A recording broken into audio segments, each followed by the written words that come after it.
It was all about the complete and total power and control over another person.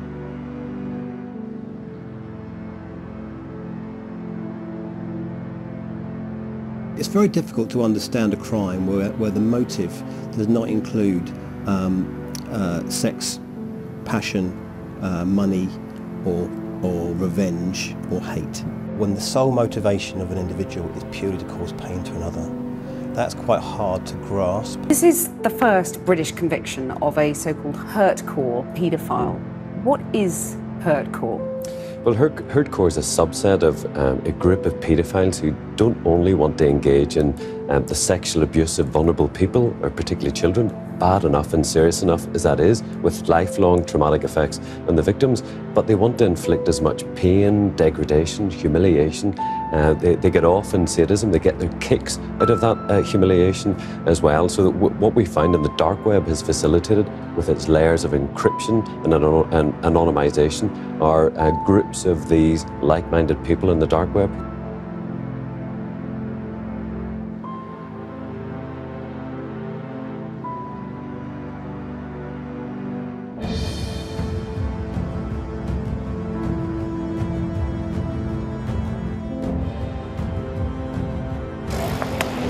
Falder has led a privileged life.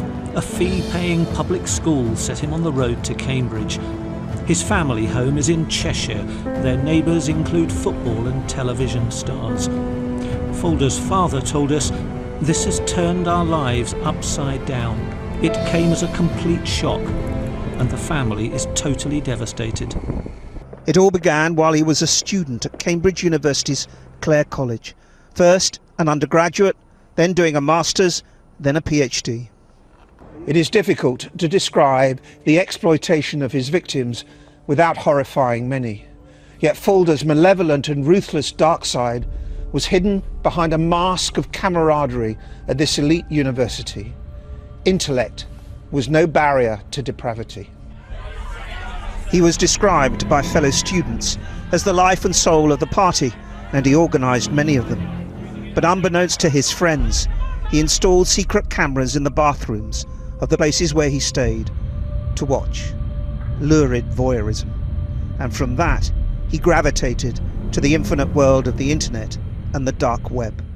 His targets became younger, more naive, more vulnerable.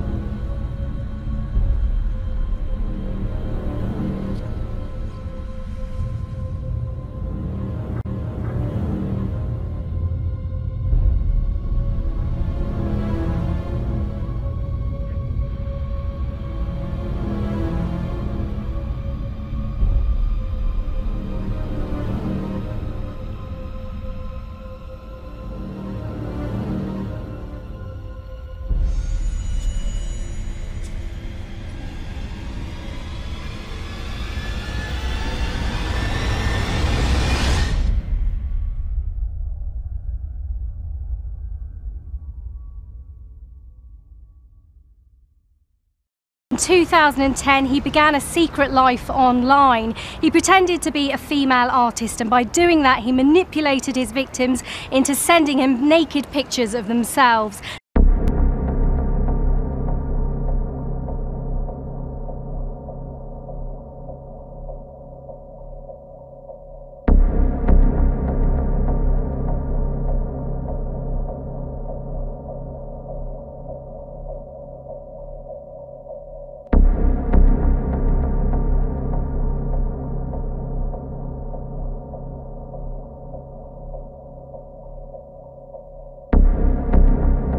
Other young victims he found on Gumtree, the marketplace website. They advertised themselves, hoping to earn cash as babysitters. Falder offered money for topless and naked photographs, then blackmailed them for more explicit pictures. He emailed one teenage victim, "I wanted to offer you two choices. A, you take some more photos for me, slightly different from before. B, I get upset, and instead of sending money, I send printouts of all the pictures you have done to your address at many points in the future, in envelopes that your mother is likely to open." Poppy, that's not her real name, was one of them. She was targeted by Falder masquerading as a female artist when she advertised on Gumtree as a babysitter. She was 15 years old. I sent him some pictures, and as soon as he got that information, he must have gone on the internet. He sent a threatening email saying he'd found me on Facebook, he knew all my friends, he knew where I went to school. He would say, "This is your school, these are your friends, and if you don't do what I say, I'm going to tell everyone." Every morning she would wake to a new message.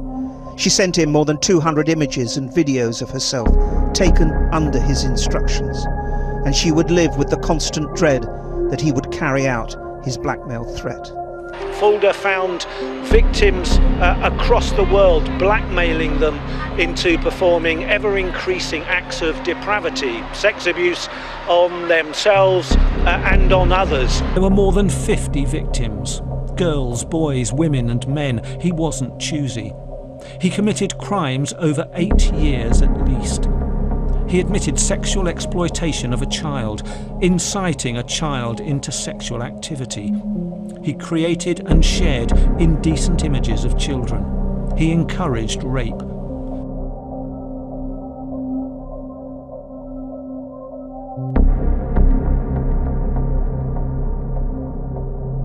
Falder lived in this block of flats. He worked at Birmingham University. Now, officers say his motivation was power and control. He wanted his victims to feel embarrassed and humiliated, and he was confident he could outwit the authorities. We had 3 victims in this case at least that we're aware of who have tried to take their own lives, and in one case, one victim has tried to take her own life twice. We know that many victims have inflicted self-harm. Many of them are still suffering ongoing, lasting psychological harm as a result of what happened to them. Alone in his Birmingham flat, Falder spent hours online, trawling for victims around the world as police tried to locate him. In the case of one victim who said he was thinking of ending it all, Mr. Falder told him that the choice he had was of either complete destruction or being a slave to his demands. There were 8 victims in the United States. Falder targeted one of them for 9 months. He's a monster. He preys on young individuals. He's just victimized them repeatedly with no remorse, and he's one of the most sinister individuals, I think, in the 23 years of law enforcement I've ever seen. Falder never met any of his victims. It was all non-contact abuse, all for self-gratification. But his depravity knew no bounds. He advised organised crime groups how they could cash in on what he pioneered. Investigators said his actions had contributed to an explosion in online sexual exploitation.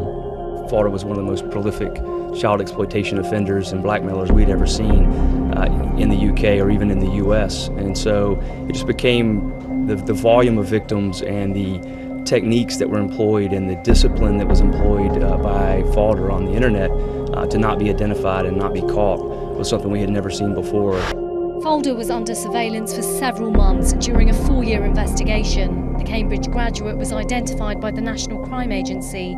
It worked with partner agencies across the world, including the Australian Federal Police and Homeland Security in America, to find the man who was behind the messages. An undercover investigator from the National Crime Agency managed to engage Falder in conversation, and eventually he was unmasked. So what was it I've done? Oh, what was it I'm supposed to have done? So the offences that I've arrested you on suspicion of being involved in were blackmail, causing or inciting a child to engage in sexual activity, possessing indecent images of children. Sounds like the rap sheet from hell. Distributing indecent images of children and causing GBH injuries to a person. After his arrest, he at first refused to cooperate with investigators. Have you sent her? Is that correct? No comment. Is there any other email accounts, Matthew, that you're using at the current time? No comment. If there are any more email accounts, what are the passwords for? No comment. Have you done that? No comment. Have you sent pictures of your blackmail victims to the parents? No comment. Of the victim, the grandparents? No comment. The workplace? No comment. The schools? No comment.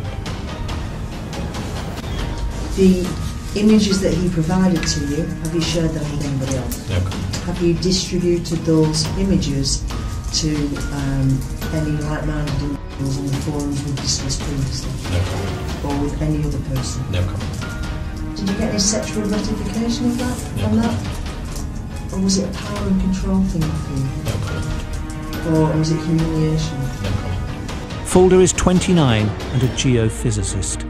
He admitted 137 charges against 46 victims. His crimes: sexually exploiting children, encouraging others to rape, possession of indecent images, blackmail and voyeurism. Today, the judge called him an internet highwayman who robbed his victims of their security and dignity. The paedophile showed no remorse or emotion throughout the proceedings.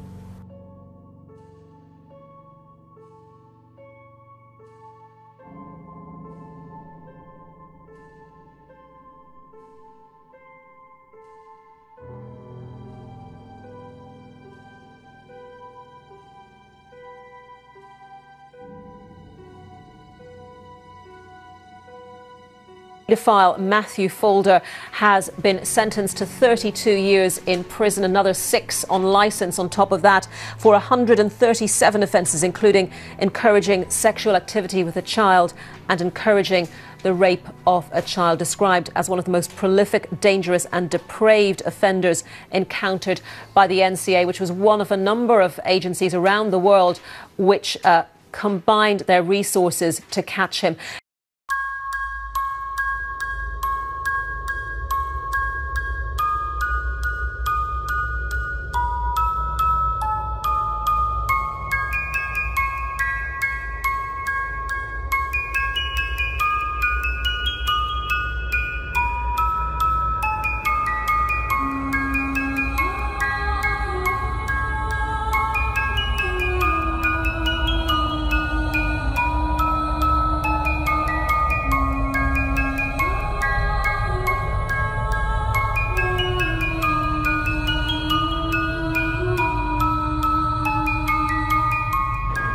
He contacted vulnerable people seeking work on websites.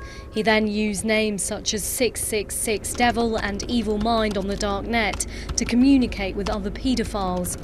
Dark web poses unique problems for law enforcement. First of all, the sites are hidden behind encryption. Users are always anonymous. And to access child abuse sites, you have to post illegal images. Now, law enforcement can't do that in most jurisdictions. And abusers barter their images. They don't pay for them, so there's no money trail to follow, a conventional policing tactic. But abusers, luckily, make mistakes. And Falder's mistakes were spotted by the FBI. They were also spotted by a new unit, a new cell, set up by GCHQ, the government's monitoring centre, and the National Crime Agency. So this is a big success for them. But, and there's a big but, the scale of this problem is huge. A darknet child abuse site closed down just last year is thought to have had tens of thousands of users.